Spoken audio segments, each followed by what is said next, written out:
دختری که به تنهایی از پس 40 دزد برآمد. دو تا خواهر بودند، یکی توی شهر زندگی میکرد، یکی هم توی ده.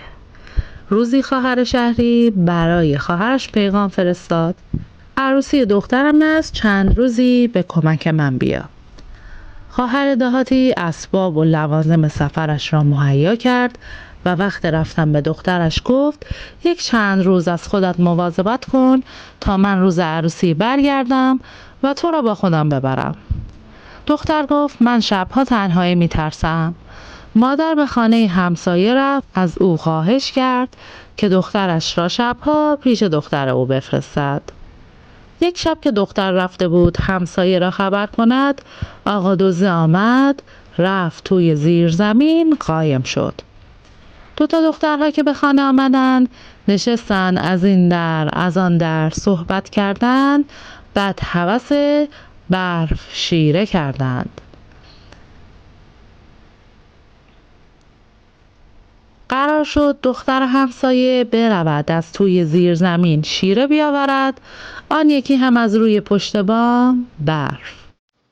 دختر همسایه وقتی رفت توی زیر زمین، آقا دزد بالای تاقچه قایم شد.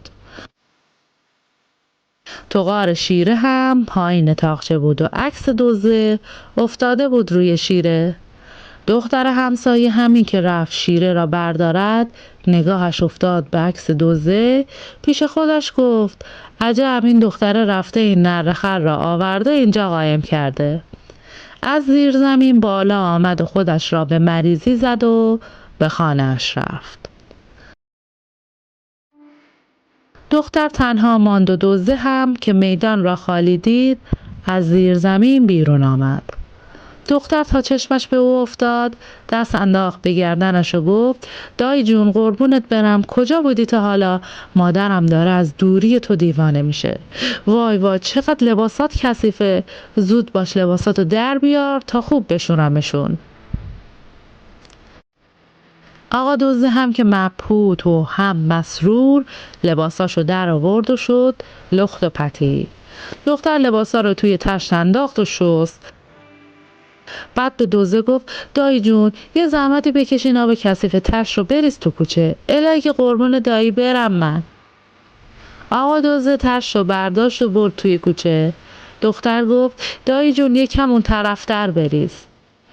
آقا دزد که دور شد، دختر در خونه رو بست و لباسای خیس اونو از بالای بام انداخت تو کوچه.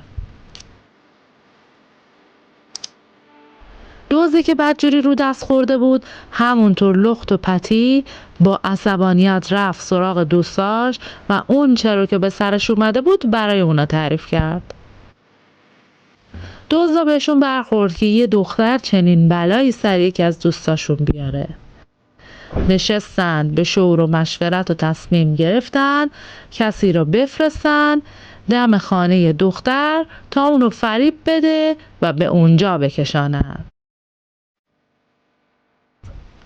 پیرزنی را پیدا کردن و 100 تومان به اون دادن و یادش دادن که چه بکند و چه بگوید.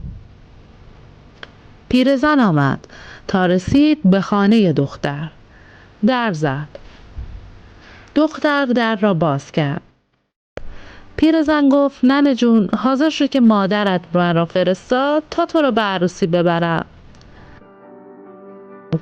دختر لباسای نو پوشید و با پیرزن راهی شد. رفتن تا وسط بیابان به ساختمانی رسیدن. پیرزن داخل شد و به دختر گفت: تو برو اتاق بالا منتظر باش.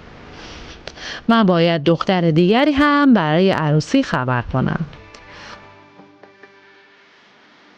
دختر رفت اتاق بالا. از آنجا نگاه کرد، دید توی حیاط 40 دزد سیبیل از بناگوش در رفته دور تا دور نشستند.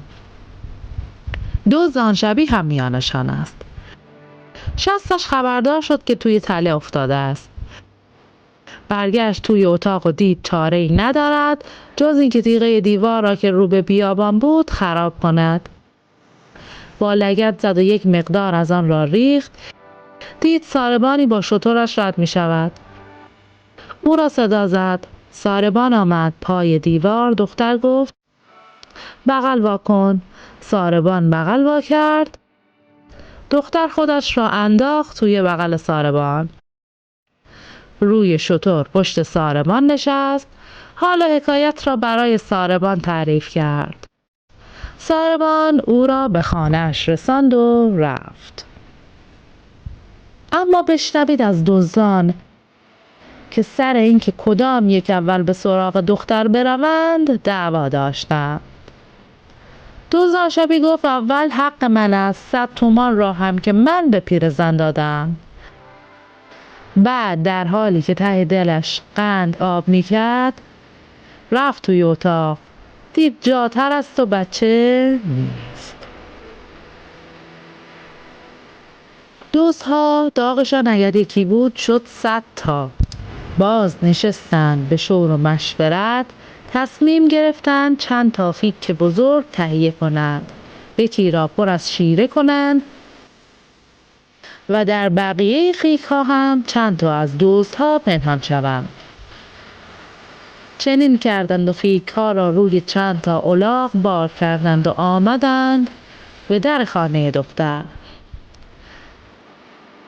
در زدند. دختر در را باز کرد. گفتند بابا جان هوا بارانی است، میترسیم شیره هایمان خراب شوند.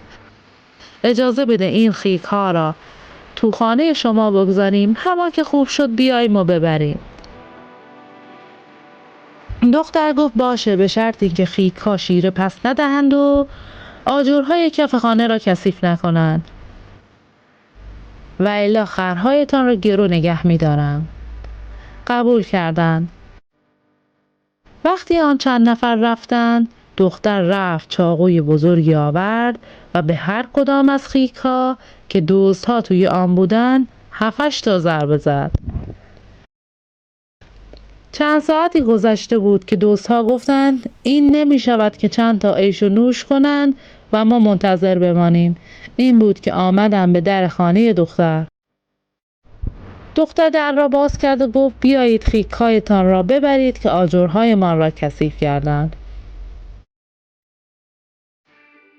آنها الاغ‌ها را بار کردند و رفتند. همان روز مادر دختر آمد دنبالش و بردش عروسی. خیلی ممنون که تا این لحظه همراه ما بودید. منو سابسکرایب کنید و این ویدیو رو لایک کنید. شبتون بخیر.